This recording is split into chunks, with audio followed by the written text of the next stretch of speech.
The 1986 Iran-Contra affair revealed that President Ronald Reagan's administration had secretly negotiated arms for hostages deals with Iran, discrediting Reagan's claim that he would not negotiate with terrorists. The Reagan administration also supported Saddam Hussein, who was the president of Iraq in the 1980 through 1988 Iran-Iraq War. The administration provided logistical and intelligence support, believing wrongly that Saddam could destabilize the Iranian regime and defeat the Islamic Revolution. Hussein engaged chemical warfare against Iran, including civilians.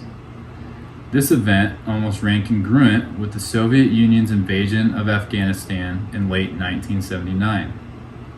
Bin Laden began providing financial and logistical support to the Islamic fighters battling the Soviets. In 1988, after Soviet forces were defeated and withdrew from Afghanistan, Bin Laden founded an organization called Al-Qaeda, or the Base, to continue the cause of jihad, holy war, through violence and aggression. Saudi Arabia and the US also supplied billions of dollars of secret assistance to rebel groups and warlords inside Afghanistan. When the Soviets were forced out, powerful armies were left behind. The Reagan administration, bringing the Soviet Union to its knees in the attitude of Reagan's America, made it the defender of the world, which really catapulted us into the Middle East.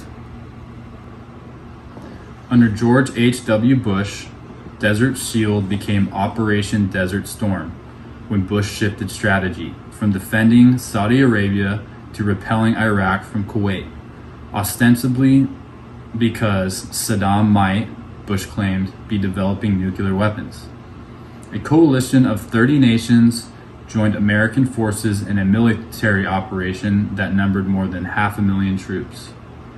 An additional 18 countries supplied economic and humanitarian aid, also known as the Gulf War, lasting from August 2, 1990 to February 28, 1991.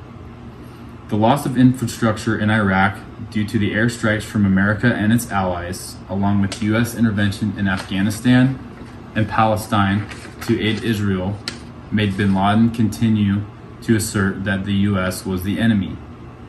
Besides mediating the 1994 peace treaty between Israel and Jordan, which guaranteed Jordan the restoration of its occupied land and an equitable share of water from the Yarmouk and Jordan rivers, which is still in effect but did not stop the violence.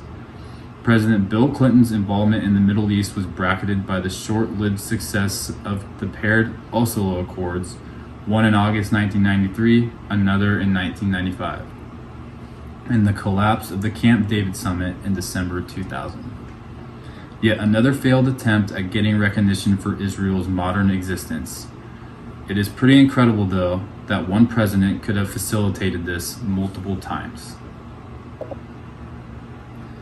After deriding operations involving the U.S. military in what he called nation building, President George W. Bush turned after the terrorist attack of September 11, 2001, into the most ambitious nation builder since the days of Secretary of State George Marshall, who helped rebuild Europe after World War II. But Bush's efforts focused on the Middle East were not very successful. Bush had the world's backing when he led an attack on Afghanistan in October 2001 to topple the Taliban regime, which had given sanctuary to Al-Qaeda, the terrorist group responsible for the 9/11 attacks.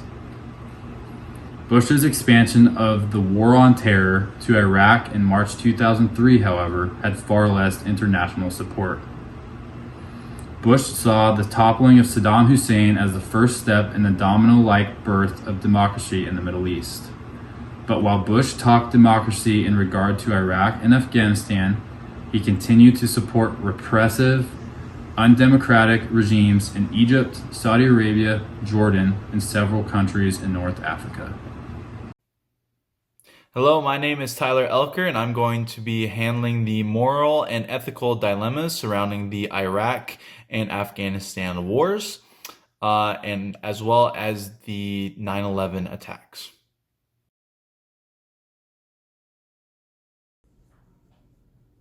First, I'm going to talk about the actual plane itself that happened on September 11th. This attack happened under the Bush administration in 2001, after he was less than a year in his office, and Dick Cheney was Bush's vice president. This attack marked a huge chain in U.S. foreign policy, as well as the morals in which this attack happened, which I am going to talk about in this next segment. However, it's important to note that Dick Cheney ordered that planes or U.S. fighters shoot down any planes that headed to the Capitol, which really strained how much the vice president had matters within military internal affairs, and just the entire awe of the event that changed how all Americans perceived the future for the next 20 years. The attack that took place on 9/11 was actually very calculated. The mastermind behind the attacks on 9/11 was bin Laden, who had trained the terrorists, but it is important to note how this actually happened. During this time, and as well as in the 1990s, airport security was not concerned with contraband and smugglers. Metal detectors were beginning to be used in the 90s and were actually invented. However, they were not implemented on a large scale. There were screeners, however, these were easy to smuggle in as metal was not able to be detected under certain clothing. The attackers used box cutters, which weren't detectable by these screeners, and used them to hijack the planes. No one considered high-risk passengers to go on suicide missions because no one had ever done this before. Other dilemmas surrounding the attacks on 9/11 is how pilots were actually trained to handle these hijackers. So the cockpits actually weren't secured because no one had ever done this before. When hijackers took control of the plane, the pilots were ordered to give in to the hijackers' demands, land at a designated location, and have law enforcement arrive. This would prevent any further escalation and violence inside the plane. So the fact that they were crashed into the World Trade Center caught the pilots completely off guard. And this was the first official attack on mainland soil since Pearl Harbor, or more technically, since the War of 1812. Next, I'm going to be talking about the moral and ethical dilemmas surrounding the invasion of Iraq as well as Afghanistan. After the attack of 9/11, one of the moral dilemmas is that Islamophobia rose within the United States and affected the majority of the Muslim population within America and is still relevant today. The number attributed to this is that 60% of Americans reported unfavorable attitudes toward Muslims after 9/11, and this started within the 90s after the attacks on a parking lot within the World Trade Center, as well as just the increase of terrorist attacks within the United States. Post 9/11 also initiated the global war on terror that would dominate the beginning of the 21st century and dominate United States foreign policy for the next 20 years.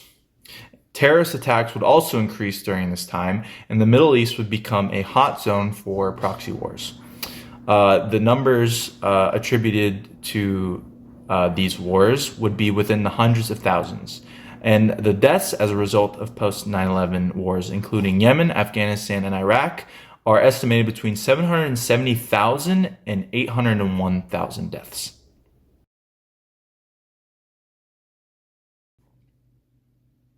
First, I'm going to talk about the ethical dilemmas surrounding the invasion of Iraq by the United States. First of all, this marked a very dangerous escalation and false pretense for the Americans' use of global power as well as being a leader of the free world. This conflict led to the thousands of Iraqi deaths, including the deaths of military, soldiers, and civilians. While Saddam Hussein was a tyrannical dictator, there was no evidence for the use, there was no evidence of weapons of mass destruction being developed or being owned by Saddam Hussein's regime, which was the pretense for the invasion of Iraq under the Bush administration. While Saddam Hussein did use chemical weapons on civilians and military forces within the Iran-Iraq war, all chemical weapons had ceased production and there were no nuclear devices being developed. And all weapons of mass destruction development actually had been ceased under orders of Saddam Hussein. The removal of Saddam Hussein from Iraq led to the military, social, and political collapse of Iraq and led to a sprout of terrorism that would later be known as the group called ISIS. The U.S. would also have a constant presence within Iraq for the next 20 years, and we are still there today. And the occupation of Iraq shows no sign of ending. Moving on, I am going to talk about the moral and ethical dilemmas about the war in Afghanistan. This was considered to be a new kind of war, which I am going to explain. This was considered to be a new kind of war due to the fact that all of the combatants within this conflict, involving the Taliban at least, were wearing civilian clothing and were using civilian machinery. Now, while they did have old Soviet-era weapons, all of these were fought within civilian sectors.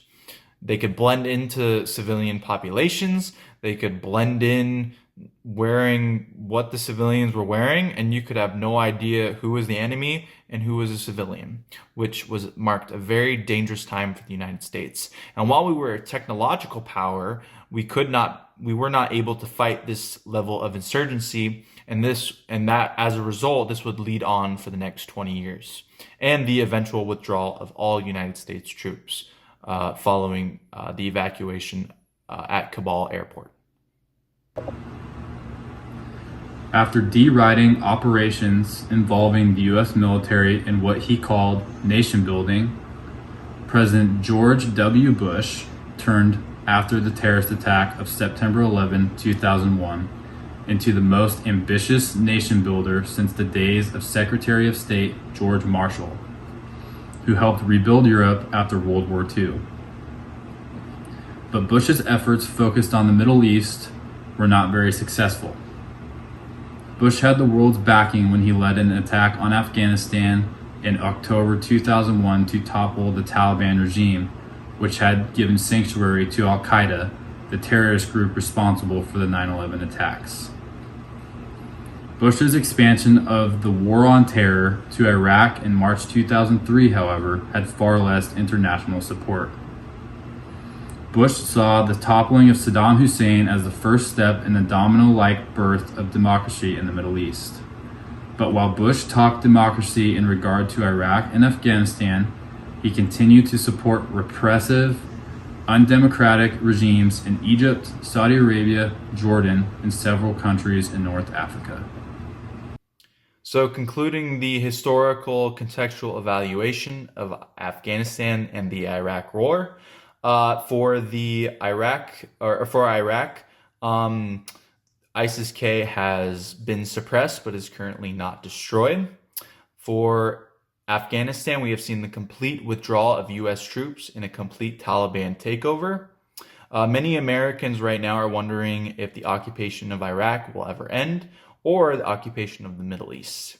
Many Americans also wonder if the Afghan war was even worth it, as we've seen the amount of money that was spilled into this conflict, as well as Iraq, and the ongoing trouble of the global war on terror, and whether the pursuit of governing the Middle East is even worth it at this point. 1 Peter 3:9 says, "Do not repay evil for evil or reviling for reviling, but on the contrary, bless, for to this you were called, that you may obtain a blessing."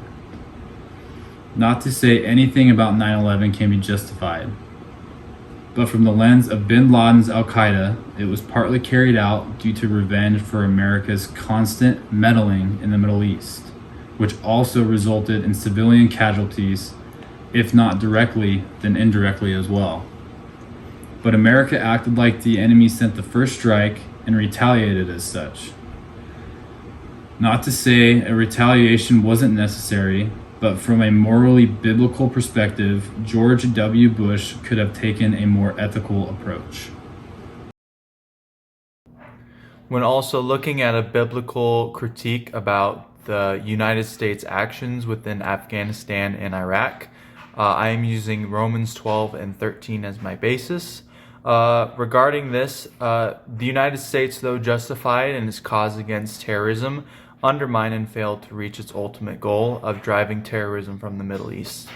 As a nation, we should have strived to love the Afghan and Iraqi people instead of fearing them and trying to control them and the Muslim people, and also take a better understanding of those who actually lost their lives and those who now live under the terror we fought so hard to destroy. We should have been there to create a common good for the people, not just nation building, and not as enforcers or deliverers, but bringing freedom in a way that would create a safe Middle East and not in a state where it was worse off than when we arrived, especially in Afghanistan. We should not be the ones who adhere justice as vigilantes or a rogue nation, and instead heed the call of all nations with the common goal of helping countries struggling with Islamic extremism. My name is Tyler Elker, and thank you for watching. This can be a sore and complicated subject, but an important one to understand from all angles. To those of you who chose to watch, thank you, and I hope this video finds you well and the information presented is as useful to you as it was to Tyler and I. We also want to wish you the best of luck as we approach finals.